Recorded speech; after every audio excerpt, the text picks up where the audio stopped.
మరి చక్కని వాక్యాన్ని విన్నాం. ఇప్పుడు దాకా దేవుడిచ్చే వాక్యము చాలా విలువైనటువంటిది. వాక్యాన్ని ధ్యానిస్తే అనేక అంశాలు దేవుడు మనతో మాట్లాడి అవి మనకి నిజంగా ఆశీర్వదిస్తాడు. అపొస్తలుల కార్యంలోనే 12వ అధ్యాయం.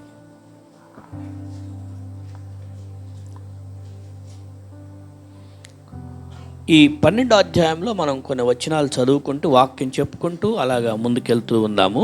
మొదటి 2 వచనాలు చదువుకుందాం, ఆ తర్వాత మిగిలిన వచనాల్లోకి వెళ్దాం. మొదటి 2 వచనాలు అపొస్తలుల కార్యంలో 12:1-2 వచనాలు చదవండి.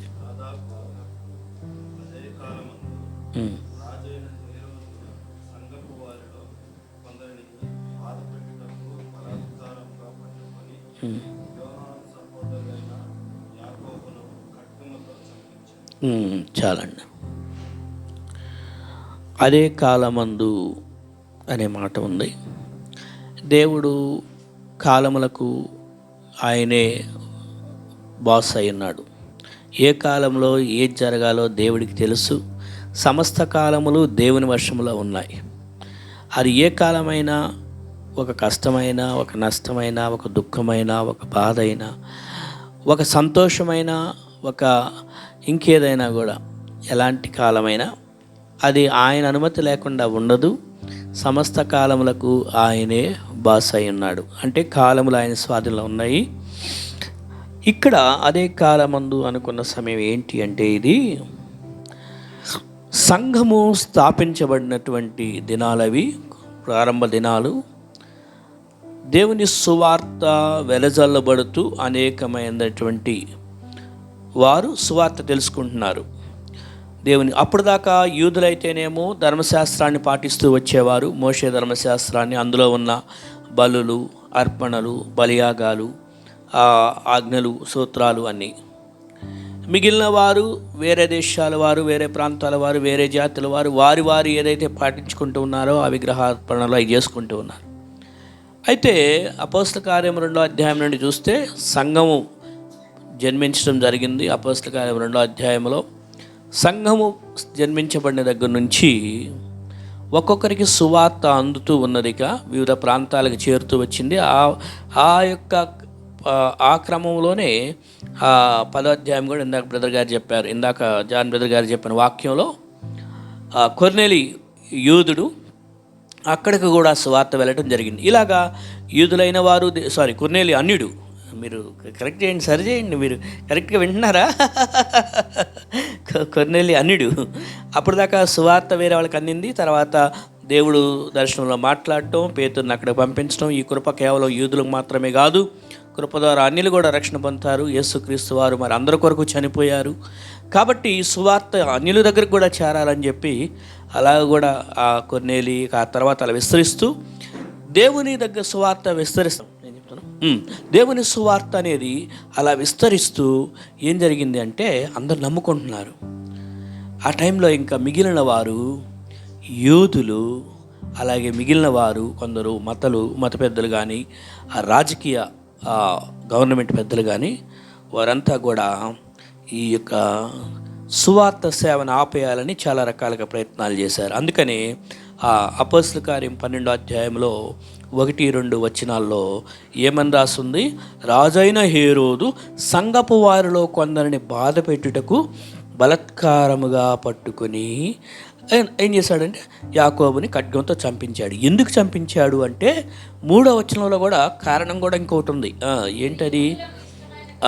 యూదులకు అది ఇష్టమైన, తెలుసు యూదా మత వాళ్ళు ఇవన్నీ ఇష్టపడరు కాబట్టి యేసుప్రభు అని, సువార్త అని, యేసుప్రభు నీ పాపాల కొరకు శిలువలో చనిపోయాడు, నువ్వు నమ్ముకుంటే చాలు, సువార్త, ఈ కృప, ఇదంతా యూదులకు ఇష్టం. అంటే కొంతమంది యూదులు ఇష్టపడలేదు, వాళ్ళని సంతోషపెట్టాలని చెప్పి ఈయన పదవిని కాపాడుకుందామని ఇలాగా వారు ఆయన యోహాన్ని చంపించేశాడు. అది నిజంగా యోహాను సహోదరుడైన యాకోబును చంపించేశాడు. చాలా బాధకరమైన విషయం. ఈ రోజుల్లో అదే సంఘపు వారిలో కొందరిని బాధ పెట్టడం అని ఉంది. ఈ రోజున కూడా ఈ హేరోదు ఎవరికి సాదృశ్యం అంటే ఇదిగో సాతానుడికి సాదృశ్యం. మనం చూస్తే ఈ హేరోదుల గురించి బైబిల్లో మత్తయి సువార్తలో చూసాం మనం. యేసు ప్రభు వారు పుట్టినప్పుడు 2 సంవత్సరాల్లో పిల్లలందరినీ ఖడ్గంతో చంపించడం. ఆ తర్వాత హేరోదు, అంటే వాళ్ళ టైటిల్ అది, హేరోదు రాజు, అది టైటిల్, పేరు కాదు, అది టైటిల్. సో ఆ తర్వాత నెక్స్ట్ హేరోదు ఏం చేశాడంటే బాప్తిస్మం ఇచ్చి యోహాను యొక్క తల నరికించాడు. ఇప్పుడు ఇక్కడ హేరోదు చూస్తే ఈయన దేవుని పిల్లల్ని బలాత్కారంగా వాళ్ళని బాధ పెట్టాలి, సంఘాన్ని బాధ పెట్టాలని చెప్పి యాకోబుని చంపించాడు. అక్కడతో ఆగలేదనమాట. అక్కడతో ఆగకుండా ఇంకా అదే తర్వాత వచనంలో ఇంకో అక్కడ ఏమని రాస్తుంది ఒకసారి చూడండి. ఎవరిని మూడవ వచనంలో ఎవరి పేరు రాస్తుంది? పేతురుని కూడా పట్టుకున్నారు, చెరసాల్లో వేయించి.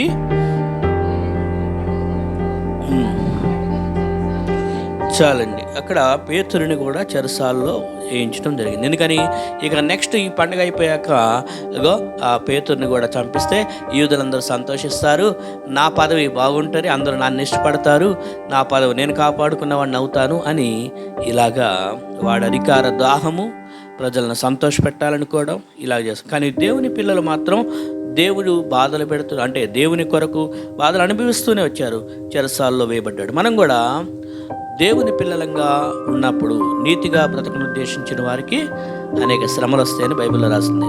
భక్తిగా జీవించాలనుకున్న వారికి, దేవుని మార్గంలో జీవించిన వారికి పూలపాన్పు కాదు.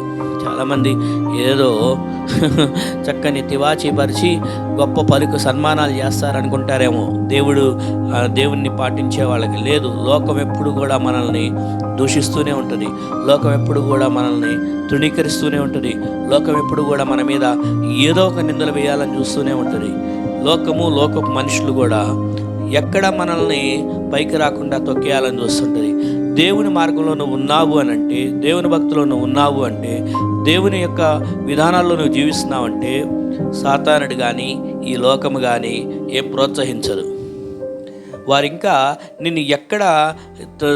నిన్ను ఆ భక్తి మార్గంలో నుంచి ప్రక్కకి తీసివేసి ఏ బురద నీ మీద చల్లుదామా అనే ఉంటారు. కానీ మనం మాత్రం దేవుని పిల్లలంగా ఇందాక వాక్యంలో బ్రదర్ చెప్పినట్లుగా ఒక అన్యుడే అసలు రక్షణ పొందాలా, ఇంకా అప్పటికి కొన్నేలి ఒక రక్షణ పొందని అన్యుడే అయ్యో దేవుడినా అని ఆ దేవుని పట్ల భక్తిపరుడుగా ఉన్నాడు. రక్షణ పొందిన మనము మరి ఇంకెంత భక్తిగా జీవించాలి, అది మనం అర్థం చేసుకోవాలన్నమాట. సో ఇక్కడ మనల్ని అర్థం చేపించే విషయం ఏంటంటే పేతురుని చెరసాలలో వేయించి అనే మాట ఉంది. చాలాసార్లు మనల్ని కూడా చెరసాలలో వేయించే పరిస్థితులు వస్తాయి. చెరసాలలో వేయించడం అంటే మనకున్నటువంటి స్వేచ్ఛను ఆపివేసి, అంటే నీకు ఒక దేవుడు ఒక ఫ్రీ విల్ ఇచ్చాడు, నువ్వు దేవునిలో స్వతంత్రంగా దేవుని కొరకు జీవించే హక్కు నీకుంది.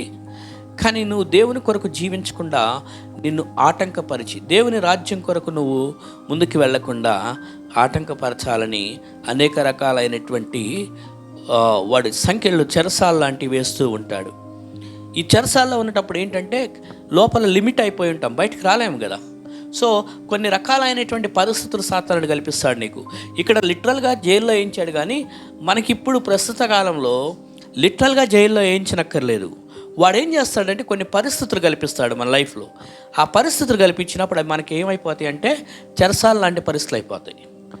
అంటే ఒక ప్రిజన్ లాగా ఆ చెరసాల్లో అలాగ వేసేసిన పరిస్థితిలాగా. అంటే ఏమంటే నేను అన్ని విషయాల్లో బంధించబడి ఉన్నానండి, ఇప్పుడు ఏం చేద్దామన్నా కూడా ఒక అడుగు ముందుకు వేయలేకపోతున్నాను, నన్నంతా అన్ని పరిస్థితులు నొక్కి పెట్టేసినట్టుంది అని అంటారు చూడండి. అది సాతానుడి యొక్క ఉద్దేశం అనమాట. ఎందుకని నీకు స్వేచ్ఛ పరిస్థితులన్నీ బాగుంటే నువ్వు దేవుని కొరకు ఏదో చేస్తావని అడిగి తెలుసు. దేవుని కొరకు స్వేచ్ఛగా దేవుని కొరకు నువ్వు వాడబడతావని, నువ్వు దేవుని కొరకు నీ ఆరోగ్యాన్ని ఉపయోగిస్తావు, నీకున్న ధనాన్ని ఉపయోగిస్తావు, నీకున్న జ్ఞానాన్ని ఉపయోగిస్తావు, దేవుని కొరకు సాగుతావు, ఇలాంటివన్నీ వాడికి తెలుసు. కాబట్టి ఏదో ఒక ఆటంకం పెడితే నిన్ను అక్కడ లిమిట్ చేయొచ్చు కదా, అలాంటివి చేస్తుంటాడు. అలాగా దేవుని పిల్లల్ని వాడు చెరసాల్లో వేయించే పరిస్థితులు వస్తూ ఉంటాయి. ఎందుకంటే సాతానుడి యొక్క ఉద్దేశం ఏంటంటే ఎంతసేపటికి దేవుని పిల్లల్ని ఏడిపించాలనేదే వాడి యొక్క ఉద్దేశం అనమాట. ఆ విధంగా అయితే 5వ వచనంలో ఏమనుంది? 5వ వచనం,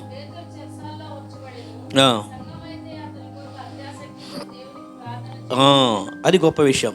ఒక ప్రక్కన పేతురు అనే దైవజనుడు, అపోస్తలుడు, అతడు చెరసాల్లో వేయబడ్డాడు. కానీ మరొక ప్రక్క సంఘమైతే అతని కొరకు అత్యాశక్తితో దేవునికి ప్రార్థన చేయుచున్నారు. ఇది చాలా గొప్ప విషయం. సంఘము అంటే పేతురు ఒక సంఘాన్ని కలిగి ఉన్నాడు. ఆ సంఘ బిడ్డలు, అయ్యో అపోస్తలుడైన పేతురు గారు చెరసాలలో వేయబడ్డాడు, అయ్యా దేవా నువ్వు సహాయం చేయి అని మామూలు ప్రార్థన కాదు, అది అత్యాశక్తితో ఆ దేవుడే విడిపిస్తాడులే మనమే పెద్ద టెన్షన్ పడక్కర్లా అనేది కాదు, అది నిజంగా శ్రద్ధ తీసుకుని వారు ప్రార్థన చేయుచుండెను దేవునికి. సో ఇక్కడ 2 విషయాలు నేర్చుకోవాలి. ఒకటి, నీవు కొన్ని చెరసాల లాంటి పరిస్థితుల్లో ఉన్నప్పుడు నీ కొరకు ప్రార్థన చేసే ఒక సంఘాన్ని నువ్వు అసలు కలిగి ఉన్నావా లేవా? కొందరు ఇక్కడ 4 రోజుల సంఘము, అక్కడ ఒక 4 రోజుల సంఘానికి, అక్కడ 4 రోజుల సంఘానికి, 3 రోజులు ఇంకో సంఘానికి వెళ్తుంటారు. ఒక స్థానిక సంఘం ఉండదు వాళ్ళకి, ఎటు గాలి తోలితే అటు, అది తప్పు. ఒక స్థానిక సంఘానికి వెళ్తూ ఉంటే, ఒక లోకల్ చర్చ్ అనేది ఉంటే, మనం ఎక్కడున్నామో ఆ నలుగురు ప్రజల్లో మనం ఒకటిగా ఉంటాం. అప్పుడు వాళ్ళు గ్రహిస్తారు, ఏంటి పలానా బ్రదర్ ఈరోజు ఎందుకు రాలా, పలానా సిస్టర్ ఎందుకు రాలా, ఈ ఫ్యామిలీ ఎందుకు మిస్ అయింది, ఎందుకు రావట్లేదు, లేకపోతే వాళ్ళకి ఏమొచ్చింది ప్రాబ్లం, ఏ విధంగా వారికి మనం సహాయపడగలం, ఏం చేస్తాం అని సంఘానికి ఒక పట్టించుకునే శ్రద్ధ తీసుకునే బాధ్యత ఉంటుంది. ఎవరు బలవంతం చేయరు, సంఘ బిడ్డలే ఆటోమేటిక్గా మన సంఘంలో ఉన్న పలానా కుటుంబం, మన సంఘంలో ఉన్న పలానా బ్రదరు ఎందుకు రాలా, ఏమైంది, వాళ్ళకి ఉన్న కష్టం ఏంటి, ఒక సంఘాన్ని కలిగి ఉండటం అనేది అది. అందుకనే ఇప్పుడు ఒక మొక్క ఇక్కడ 4 రోజులు నాటి మళ్ళీ బీకి, అక్కడ వేసి మళ్ళీ బీకి ఇంకో చోట నాటితే అది ఉపయోగపడుతుందా? ఒక చోట ఉందనుకోండి, ఆ మొక్క జాగ్రత్తగా పెరిగిద్ది, దాని కాలమంది అది ఫలాలు ఇస్తుంది. ఒక స్థానిక సంఘాన్ని దేవుని పిల్లలంగా మనం కలిగి ఉండాలి. ఒక స్థానిక సంఘాన్ని దేవుని పిల్లలంగా మనం కలిగి ఉంటే అప్పుడు ఆ స్థానిక సంఘము కూడా మన గురించి శ్రద్ధ తీసుకొని ప్రార్థించేవారై ఉంటారు. ఇక్కడ సంఘం అయితే అతని కొరకు అత్యాశక్తితో దేవునికి ప్రార్థన చేయుచుండెను. ఇది చాలా గొప్ప విషయం. సో నీ కొరకు ఏ సంఘం ప్రార్థన చేసే సంఘాన్ని కలిగి ఉన్నావు? కొన్నిసార్లు సంఘంలో బాధలు చెప్పుకోవడానికి కూడా కొంతమంది ఇష్టపడరు, కానీ అఫ్కోర్స్ కొన్ని మరీ పర్సనల్గా ప్రైవేట్గా ఉన్నాయి, అవి చెప్పుకోలేకపోవచ్చు. కనీసం కొంత గొప్ప జనరల్గా సంఘంలో ఒకళ్ళు ఇద్దరన్నా ఒక కొంచెం క్లోజ్ మెంబర్స్ ఉండాలి. వాళ్ళకన్నా చెప్పుకుంటే వాళ్ళన్నా ప్రేయర్ చేస్తారు, ఒక పాస్టర్ గారికి చెప్పుకుంటే వాళ్ళన్నా ప్రేయర్ చేస్తారు. సో ఎవరిని కలిగి ఉన్నాం? ఇక్కడ ఈ పేతురు గారికి అయితే ఆయన కూడా గొప్ప అపోస్తలుడే ఆయన కూడా, కానీ అతని కొరకు సంఘము ప్రార్థన చేస్తుంది. ఎంత పెద్ద మనం రెవరెండ్లని కొంతమంది బిరుదులు పెట్టుకుంటారు, రెవరెండ్లు 22 అవన్నీ మనకు అవసరం లేదు, కానీ ఎంత పెద్దవాళ్ళమైనా కూడా మనకంటూ ప్రార్థన చేసే సంఘం ఒకళ్ళు కావాలి, మనకంటూ ప్రార్థన చేసేటువంటి దేవుని బిడ్డలు కావాలి, మన గురించి ఆలోచన చేసే దేవుని బిడ్డలు కావాలి. కాబట్టి నీకంటూ ఒక సంఘాన్ని కలిగి ఉన్నావా? నువ్వు ఏ సంఘానికి సంబంధించిన వ్యక్తి, ఏ సంఘానికి వెళ్తావు? అందరు చర్చెస్లో యేసు ప్రభు గురించి చెప్తారు కదండి, అందరి దగ్గర ఉండేది ఒకే బైబిల్ కదా, ఏ చర్చికి వెళ్తే ఏమైంది అని అంటారు. కష్టం వచ్చినప్పుడు మరి ఎవరి దగ్గరికి వెళ్తావు, ఎవరిని పిలుచుకుంటావు? పాస్టర్ చాలామంది నా దగ్గరకు వచ్చి కొంతమంది, అన్న మీరు మా ఇంట్లో కొద్దిగా ప్రార్థన పెట్టాలి, పలానా మీటింగ్ జరిగించాలి అన్నాడు. అంటే వేరే వాళ్ళు కొంతమంది అంటే మీరు సండే ఏ చర్చికి వెళ్తారు అంట, పలానా అక్కడ దానికి వెళ్తామన్నా, ఎక్కడ అంటే అది ఫంక్షన్ హాల్లో జరిగిద్ది అన్నారు. మరి అక్కడ పాస్టర్ గారిని పిలవమని, ఆ పాస్టర్ గారు మేము ఎప్పుడు కలవలేదన్నా, ఆ పాస్టర్ గారు అదేంటి మరి ఎప్పటి నుంచి వెళ్తున్నారంటే 8 సంవత్సరాల నుంచి వెళ్తున్నామన్నా. మరి 8 సంవత్సరాల నుంచి వెళ్తే నువ్వు ఒక్కసారి కూడా పాస్టర్ గారిని కలవకుండా, పాస్టర్ గారు నిన్ను కలవకుండా, ఎప్పుడు మీ ఇంటికి రాకుండా, నువ్వు వాళ్ళ చర్చికి వెళ్ళ ఏంటి గోలా? అట్లా కాదు, ఫంక్షన్ హాల్లో ఆయన గారు కూడా మరి 1000 మంది కదన్నా, మరి 1000 మందిలో మరి ఆయనకు కూడా కష్టమే కదన్నా ఇంతమందిని కలవాలంటే, అందుకే వెళ్తున్నాము. మరి ఇప్పుడు ఆయన్నే పిలువమ్మా, మరి నన్ను ఎందుకు పిలుస్తున్నావు? నా సంఘం ఉంది, వాళ్ళని చూసుకోవాలి, నేను నా గొర్రెలను వదిలిపెట్టుకొని వాళ్ళని పోషించడం, నా గొర్రెలకి చాలా ఉంది నేను చేయాల్సింది, నీ దగ్గర రావటం ఎంత సమంజసము? అట్లా కదన్నా, మీరు పాస్టర్లు కదా, ఎక్కడ పిలిస్తే అక్కడికి రావాలి కదా, ఇదొక టెన్షన్. మళ్ళీ ఇదొక ఏంటి, పాస్టర్లు అంటే ఎక్కడ పిలిస్తే అక్కడ వాళ్ళు ఏమనుకుంటారంటే వాళ్ళ ఇంట్లో పాలేరులం అనుకుంటారు పాస్టర్లం అంటే, ఎప్పుడు పిలిస్తే అప్పుడు, ఎక్కడ పిలిస్తే అక్కడ రావాలి. నేనన్నాను, ఒక స్థానిక సంఘాన్ని నువ్వు సరి కలిగి ఉంటే 1000 మంది ఉండే సంఘానికి కాదు నువ్వు వెళ్ళొద్దు, ఒక 100 మందో 200 మందో ఉండి పాస్టర్ గారిని నువ్వు గుర్తుపెట్టుకొని, నువ్వు పాస్టర్ గారిని గుర్తుపెట్టుకోగలిగి ఒక ఇంటికి నువ్వు వెళ్ళినట్లుగా పాస్టర్ గారు మీ ఇంటికి వస్తే ఉండాలి. ఏ దైవజనుడైతే మీ ఇల్లు గుమ్మం దక్కడు, అంటే మీ ఇంట్లో అసలు దైవజనుడు అనేవాడు గుమ్మం దక్కట్లేదు అని అంటే, మీ ఇంటికి దేవుని సేవకుడు రావట్లేదంటే ఇది మీరు కొంప కాదు, ఇంకా కొల్లేరే అని చెప్పాను. ఎందుకని చెప్పాలి, ఇది అవసరం. కొందరిళ్ళకి అసలు ఎప్పుడు ఏనాడు పాస్టర్లు రారు, వాళ్ళు పాస్టర్లను సంఘాన్ని పిలిపించుకోరు, చర్చి మెంబర్స్ని పిలిపించుకోరు, ప్రార్థనలు పెట్టించుకోరు. ఏంటి అంటే, అమ్మో నైబర్స్తో ప్రాబ్లం ఉందన్న, ఇంటి ఓనర్సు మాకు లేదు. ఇందాక బ్రదర్ గారు చక్కగా చెప్పారు, ఇంట్లో ప్రార్థనలు జరగాలి. ఇంటి ఓనర్స్ ప్రేయర్స్ వద్దంటున్నారంటే ఆ ఇంటి వదిలిపెట్టి ఇంకో ఇంటికి వెళ్ళండి. అన్న ఈ బడ్జెట్లో మళ్ళీ ఇంకో ఇల్లు రాదు కదా. నీకు బడ్జెట్ ముఖ్యమా, దేవుని సంఘ బిడ్డలు ప్రార్థనలు ముఖ్యమా? అది ఆలోచన చేసుకోవాలి. స్కూల్కి దగ్గర ఉంటుందనన్నా, ఆఫీస్కి దగ్గర ఉంటుందని, స్కూల్ గురించి ఆఫీస్ గురించి అంత ఆలోచన చేసినోడు సంఘ బిడ్డలు వచ్చి ప్రార్థన చేసే దాని గురించి సీరియస్గా ఆలోచన చేయలేదా? స్కూల్కి దగ్గర ఉంటుందని ఇల్లు తీసుకున్నావు, ఆఫీస్కి దగ్గర ఉంటుందని ఇల్లు తీసుకున్నావు. నేను ఇల్లు తీసుకుంటే ఆ ఇంట్లో ప్రార్థనలు పెట్టుకున్నా నాకు ఎటువంటి ఆటంకం ఉండకూడదు, అలాంటి ఇల్లు అయితే నేను తీసుకుంటాను అని అనుకుంటామా? అన్న సిటీలో ఇవన్నీ అవ్వదు కదన్న, మీకు తెలుసు కదా, అంటే పల్లెటూరులో అంటే జరుగుతాయి అని అంటే, మన దేవునికి అసాధ్యమైంది ఏముంది? సమస్తము సాధ్యమే. అట్లని చెప్పేసి మనం ఏదో మైకులు పెట్టి గోలగోలు చేస్తామని కాదు. దేవుని పిల్లలు వచ్చి, నలుగురు వచ్చి మన ఇంటికి వచ్చి ప్రార్థన చేసే ఇల్లుగా మన ఇల్లు ఉందా?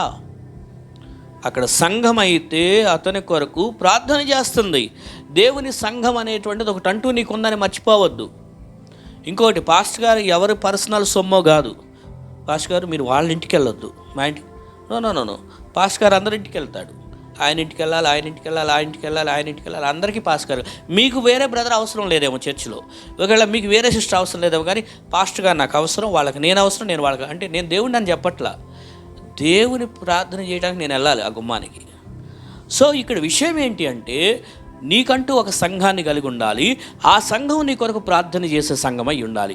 నిన్నేదో ఊరక ఎంటర్టైన్మెంట్ చేసే సంఘం అయి. కొంతమంది ఈ రోజుల్లో చాలామంది, ఎస్పెషల్లీ యూత్, మేము ఆ చర్చికి వెళ్తామన్నా ఎందుకంటే అక్కడ మంచిగా మ్యూజిక్ బాగుంటుంది, పాస్టర్ గారు భలే జోకులు వేస్తారు, మా అందరికీ పిక్నిక్ తీసుకెళ్ళి అక్కడ అప్పుడప్పుడు పార్టీలు ఇప్పిస్తారు.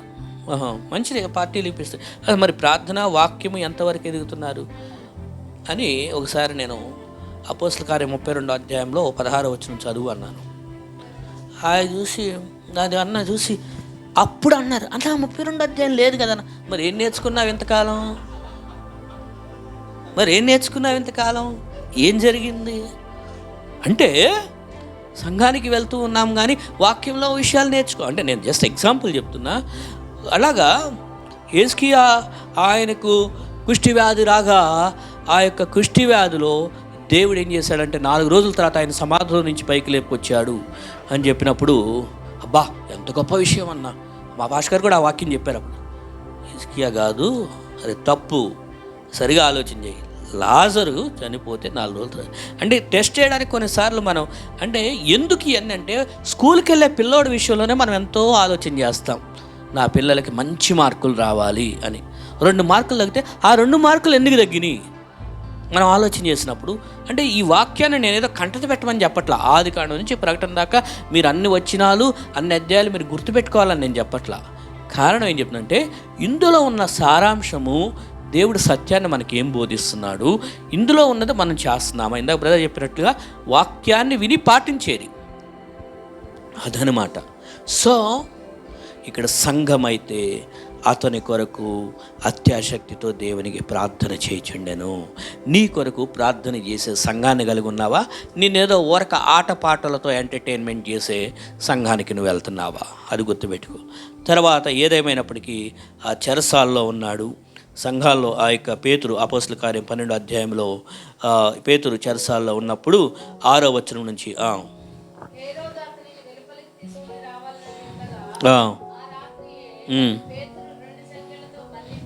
పేతురు 2 సంఖ్యలతో బంధింపబడి. చాలాసార్లు దేవుని పిల్లల్ని దేవుడు ఇలా వాడుకుంటుండగా సాతానుడు సంఖ్యలతో బంధించే పరిస్థితులు, అంటే లిటరల్గా నీకు చైన్స్ వేయకపోవచ్చు, కానీ కొన్ని పరిస్థితులు నిన్ను బంధించి పెట్టేసినట్లుగా చేస్తూ ఉంటాయి.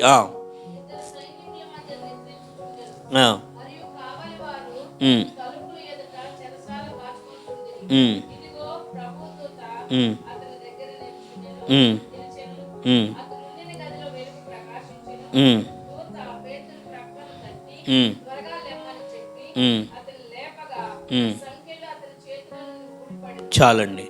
చూసారా, ఇక్కడ పేతురేమో చెరసాల్లో ఉన్నాడు, అక్కడ సంఘమేమో అత్యాశక్తితో ప్రార్థన చేస్తుంటే దేవుడు ఎంత చక్కని సహాయాన్ని పంపించాడో చూడండి.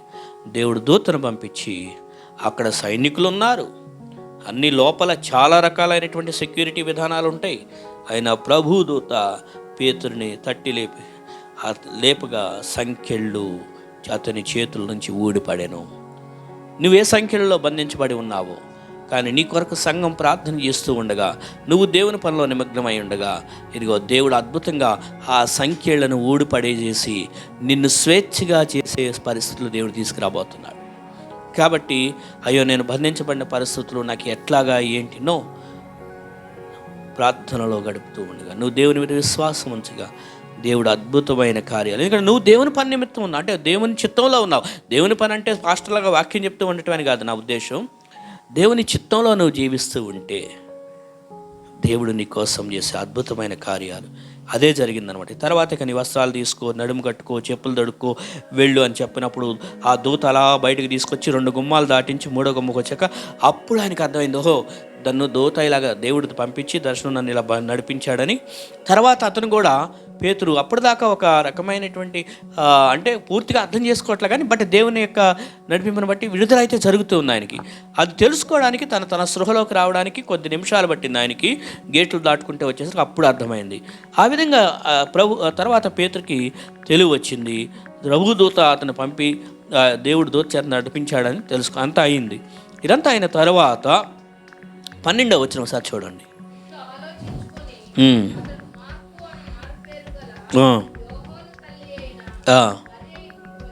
చూడండి, మార్కు అను మారు పేరు గల యోహాను తల్లి. అంటే ఒక్కోసారి మనకి 2 పేర్లు ఉంటాయి కదా. ఇప్పుడు మనం సోను అంటాము, ఆయన స్కూల్ పేరు ఏంటి? జస్టిన్. సో అట్లాగా ఇట్లా మార్కు అని మారు పేరు గల యోహాను, అంటే జాన్ మార్క్ అనమాట. సో యోహాను తల్లి అయిన మరియా వాళ్ళ ఇంటికి వచ్చాడు. మరియా వాళ్ళ ఇంట్లో ఏం జరుగుతుందంటే అక్కడ ఒక నిమిషం ఆగుదాం. పేతురు విడిపించబడిన తర్వాత చక్కగా స్ట్రైట్గా వాళ్ళ ఇంటికి వెళ్ళిపోవచ్చుగా. అమ్మో నా పిల్లలు ఎట్లా ఉన్నారో, నా ఫ్యామిలీ ఎట్లా ఉందో ఒకసారి వాళ్ళ దగ్గర చూసుకొని వద్దాము. ఎట్లా విడిపించబడ్డానికి వాళ్ళ ఫ్యామిలీ దగ్గరికి వెళ్ళాడా, వాళ్ళ బ్లడ్ రిలేషన్షిప్కి వెళ్ళాడా?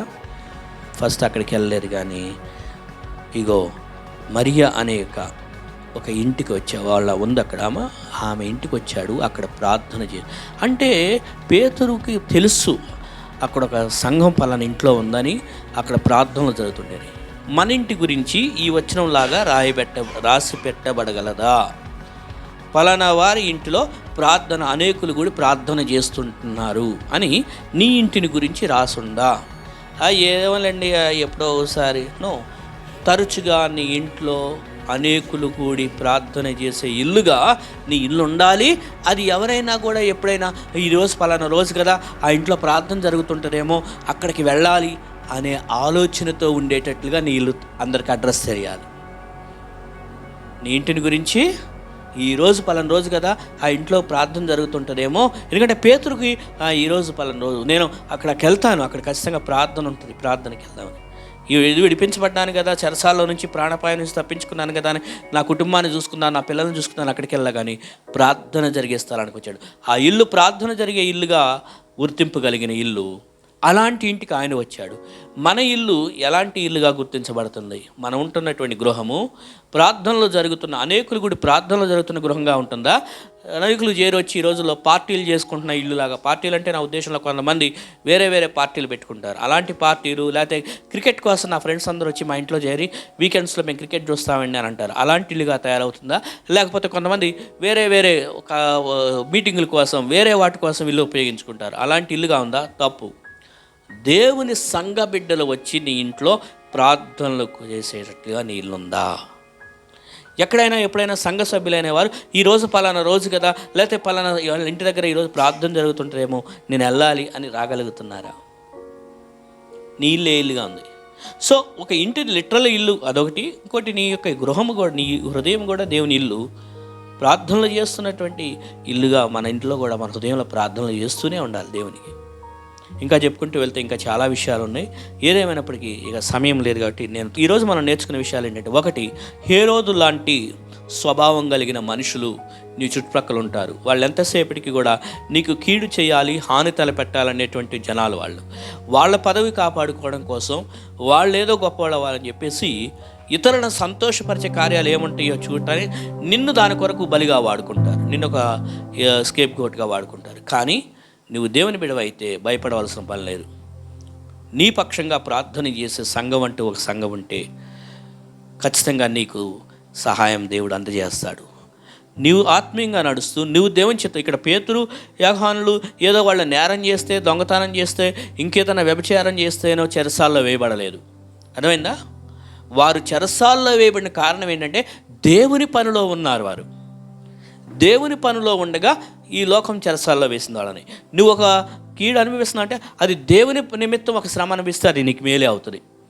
దేవుని కొరకు నేను దేవుని కొరకు చేశాను కాబట్టి నాకు ఆ చెడ్డ పేరు వచ్చింది అనుకుంటావా? పర్వాలా, నీకు ఆ చెడ్డ పేరే వచ్చిందో లేకపోతే ఇంకొకళ్ళు ఎవరైనా నేను ఇబ్బంది పెట్టాలనుకున్నారో, నువ్వు దేవుని కొరకు పడితే అది చాలా మేలే అవుతుంది, అది నీకు దీవెనే అవుతుంది.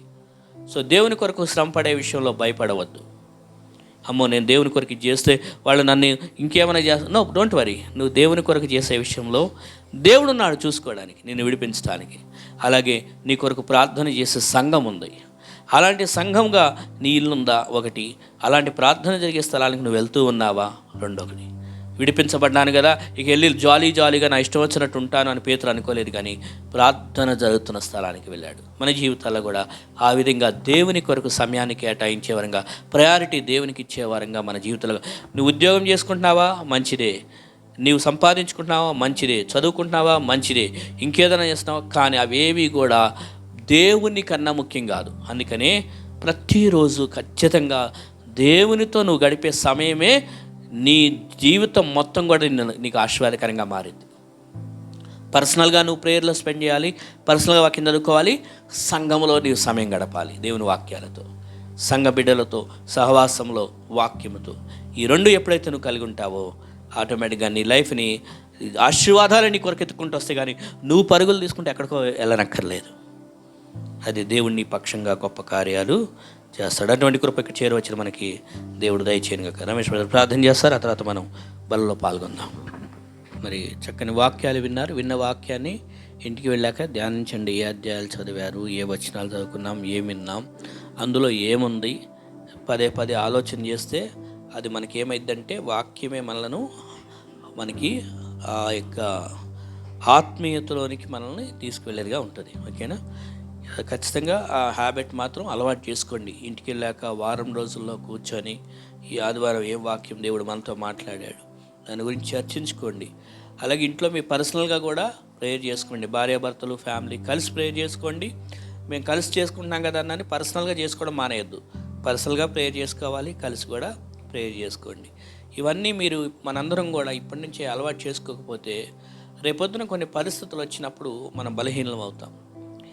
రోజు ఎక్సర్సైజ్ చేసే వాళ్ళకి, లేకపోతే రోజు సాధన చేసే వాళ్ళకి ఏదైనా పరిస్థితులు ఎదుర్కోవడానికి ఈజీగా ఉంటుంది. ఎప్పుడో ఒకసారి మూలబడిన సైకిల్ ఎప్పుడో ఒకసారి తీసామనుకోండి, ఎట్లా ఉంటుంది? అది ముందుకెళ్ళ తొక్కలేం. అట్లాగా కాబట్టి రోజు ప్రార్థన, వాక్యం ఎక్కువ గడపండి. చాలా మంచి ఇందాక వాక్యం చెప్తూ బ్రదర్ గారు చెప్పారు, జాన్ బ్రదర్ గారు, ఒక శతాధిపతికే అంత సమయం కేటాయించి, ఆయన ఎంతో బిజీగా ఉండే మనిషి ఆయనే సమయం కేటాయించి దేవుని భక్తులు గడిపాడంటే మరి మనమెంత? ఖచ్చితంగా దేవుని భక్తిలో కుటుంబము మనము కలిసి వ్యక్తిగతంగా కూడా దేవునిలో అమ్మాయి నువ్వు బైబిల్ చదువుకో, నేను వెళ్ళిపోతున్నాలే, నో, ఇద్దరు కలిసి కనీసం సాయంత్రమో ఉదయం ఏదో టైంలో ఫ్యామిలీ ప్రేయర్ చేసుకోండి. బట్ పర్సనల్గా కూడా చదువుకోండి. మేమిద్దరం కలిసి చదువుకున్నాం కదా ఇంక నేను అవసరం లేదనుకోవద్దు. నో, అదే ఇదే. ఓకేనా? ఇలాంటి డెవలప్ చేసుకోకపోతే మనం భవిష్యత్తులో చాలా దెబ్బతింటాం. ఇప్పటి నుండి ఇవన్నీ చేసుకుంటే భవిష్యత్తు కొరకు కట్టబడతాం గట్టిగా. అది చాలా విషయం, శోధనలు వస్తాయి. కాబట్టి ఇంకోటి, సంఘం మనం కలిగి ఉండాలి. సంఘం అంటే 1000 మంది ఉంటేనే సంఘం కాదు, లక్షల మంది ఉంటే సంఘం కాదు. అఫ్కోర్స్ అవి కూడా సంఘాలే, నేను కాదంట్లా. 10 మంది చేరు వచ్చిన సంఘమే దేవుని పిల్లలు. మనం ఎక్కడ 2-3 చేరు వస్తారో క్రీస్తు రక్తంలో కరవడినటువంటి వారు దేవుని సంఘం, వారి మధ్య ఆయన ఉంటానన్నాడు. కాబట్టి 4 5 10 మంది ఉన్న సంఘ బిడ్డను, ఆ సంఘాన్ని మాత్రం వదిలిపెట్టొద్దు. అది మన బాధ్యత. అది రైట్. ప్రార్థన చేద్దాం. మరి ఎస్తేర్ సిస్టర్ గారికి హెల్త్ బాగోలేదు. జాన్ బ్రదర్ వాళ్ళ మిస్సెస్ ఎస్తేర్ సిస్టర్ గారు మొన్నటిదాకా వాళ్ళ కుమార్తెకు బాగోలేదు. మరి ఇప్పుడు తనకు కోలుకుంది కుమార్తె స్టెల్లా. కానీ వారి యొక్క సతీమణి ఎస్తేర్ రాణి గారు వారి కొరకు ప్రార్థన చేయండి. అలాగే రాణి సిస్టర్ గారికి కూడా మొన్న పోయిన వారం బాగలేదు, అయితే దేవుని దయ వల్ల కోలుకుంటున్నారు. దానికోసం ప్రే చేయండి. ప్రకాష్ బ్రదర్ మీ హెల్త్ ఎట్లా ఉంది? ఆల్ రైట్, ఓకే, మంచిది. ఇంకెవరైనా హెల్త్ బాగోకపోతే ప్రే చేయండి. అలాగే ఉదయవల్లి కోసం కూడా ప్రార్థన చేస్తూ ఉండండి. ఇంకెవరైతే అనారోగ్య పరిస్థితులు ఏమైనా ఉంటే ప్రార్థనలో గడుపుతూ ఉండండి. Okay, right. ఇక చివరి ప్రార్థన చేసుకొని ముగించుకుందాం. ఇంకేమైనా ఉన్నాయా చెప్పాల్సిన అనౌన్స్మెంట్స్ అయిపోయినాయా? ఓకేనా అని రైట్. ప్రార్థన. నిర్మలా శశి, ఓకే. భవిష్య వాళ్ళ మమ్మీ నిర్మలా శశి గారికి ఫీవర్తో ఉన్నారా? ఓకే, ఎప్పటి నుండి? 2 days నుంచా? ఈసారి నాకు వాట్సాప్ పెట్టమని చెప్పండి. భవిష్యకు వచ్చి కదా వాట్సాప్ పెట్టడం. నాకు వాట్సాప్ పెట్టినా లేదా ఫోన్ చేసినా ప్రేయర్ చేస్తాను నేను. సో మంచిది. సో నిర్మలా సిస్టర్ గారి కోసం కూడా ప్రార్థన చేద్దాం. మీరు ప్రేయర్ చేసి అలాగే మీరు కూడా ఫోన్లు చేసి పలకరించండి. ఉన్నారా, వాళ్ళు లేరా, అసలు వస్తున్నారా లేదా, ఏమన్నా కొద్దిగా గొప్ప కనీసం జెంట్స్ ఫోన్ చెప్పినా లేడీస్ ఫోన్ చేయండి. జెంట్స్ ఫోన్ చేసి ఏం బ్రదర్ ఎందుకు రాలా ఈ వారం మీరు కనుక్కోండి. అప్పుడు బంధాలు బలపడతాయి. ఓకేనా రైట్. ప్రార్థన చేసుకుందాం. కృపాసత్య సంపూర్ణుడా, మా ఘనమైన తండ్రి, మహోన్నతుడా, మాకు నువ్వు ఇచ్చిన ఈ గొప్ప సమయాన్ని బట్టి నీ స్తోత్రాలు అయ్యా. ఈరోజు వాక్యంలో విన్నట్లుగా అవును భక్తిపరుడుగా ఉన్నాడు అయ్యా. నువ్వు కోరుకుంటున్నావు, ఇష్టపడుతున్నావు భక్తి. మేము కూడా భక్తిని కలిగి జీవించడానికి సాయం చేయండి. అతడు నీవంటే ఇష్టపడ్డాడు కాబట్టి అతనికి రక్షణ తెలియదని చెప్పి పేతురుని మరలా పంపించి అయ్యా కొర్నేలికి రక్షణ ఏంటో నేర్పించావు, సంపూర్ణంగా రక్షించావు, నీకు వందనాలు. అలాగే మా జీవితాల్లో కూడా తన్ని తెలియని విషయాలు నువ్వు మాకు నేర్పిస్తావు మేము నీమంటే ఆసక్తి కలిగి ఉన్నప్పుడు. కాబట్టి మేము నీ మీద భక్తితో జీవించడానికి సహాయం చేయండి. అలాగే ప్రభా, ఒక స్థానిక సంఘంలో ప్రార్థన దేవుని సంఘ విషయాల్లో మేము ఓపిక కలిగి అన్ని విషయాల్లో యాక్టివ్గా ఉండటానికి సహాయం చేయండి అయ్యా. హేరోదు లాంటి వ్యక్తులు ఉంటారు, అయినా కూడా నీవు ఉన్నావు మమ్మల్ని విడిపించడానికి. మీలో ఉన్నవాడు లోకంలో ఉన్నవానికంటే గొప్పవాడని చెప్పావు కాబట్టి నువ్వు మా పక్షంగా ఉన్నందుకు నీకు వందనాలు. మమ్మల్ని విడిపించే దేవుడవు, మమ్మల్ని నడిపించే దేవుడవు, మమ్మల్ని విజయవంతంతో చేసే దేవుడు కాబట్టి అయ్యా నీకు వందనాలు. మరి ఈ ఉదయకాల సమయంలో తండ్రి సంఘంలో ఉన్న బిడ్డలు కొందరు అనారోగ్యంగా ఉన్నారు ప్రభా, మీరు ముట్టండి, స్వస్థపరచండి. ఎవరైతే చెప్పుకోలేని సమస్యలతో ఇక్కడ ఉన్నారో, కొందరు ఆర్థిక పరిస్థితుల్లో ఇబ్బందుల్లో ఉన్నారో తండ్రి, వారికి కూడా సహాయం చేయండి. ఉదయం వాళ్ళతో నువ్వు తోడుగా ఉండండి, తన ఆరోగ్య విషయంలో నీ కృప చూపించండి. ఈ విధంగా ప్రతి ఒక్కరికి కూడా నీ కృప కార్యాలు జరిగించండి అయ్యా. ఇంకా కుటుంబాల్లో తండ్రి భార్యాభర్తల మధ్య సమాధానం లేకుండా ఉంటే సమాధానపరచండి. ఫైనాన్షియల్ మ్యాటర్స్లో గొడవలు అవుతుంటే వాటిని మీరు సరిదిద్దండి. ఇంకా ఏ విషయాల్లో ప్రభా మా సంఘ సభ్యులు ఇబ్బందులు పడుతున్నారో వాటి విషయంలో నీ సహాయం అందించి ఈ సంఘాన్ని నీ కొరకు గొప్ప సాక్ష్యంగా వాడుకోమని నీ చేతులకు అప్పచెప్పుకుంటూ మరలా నీ చేతులతో కలుసుకునేంత వరకు నీ కృప చూపించమని, బిడ్డలు ఇచ్చిన కానుక నీ పరలోకపు సేవ కొరకు వాడుకోనమని, మరలా మేము చేరువచ్చేంత వరకు ఇగో తనేని కృప, తనేని ప్రేమ, మా సహవాసం, పరలోకపు తండ్రి ప్రేమతో అలాగే పరిశుద్ధాత్మ కాపుదల మాకు మెండుగా దయచేయమని యేసు నామములో ప్రార్థించి వేడుకొనుచున్నాం తండ్రి. Amen, amen. Praise lord. అందరికీ వందనాలు. Praise lord.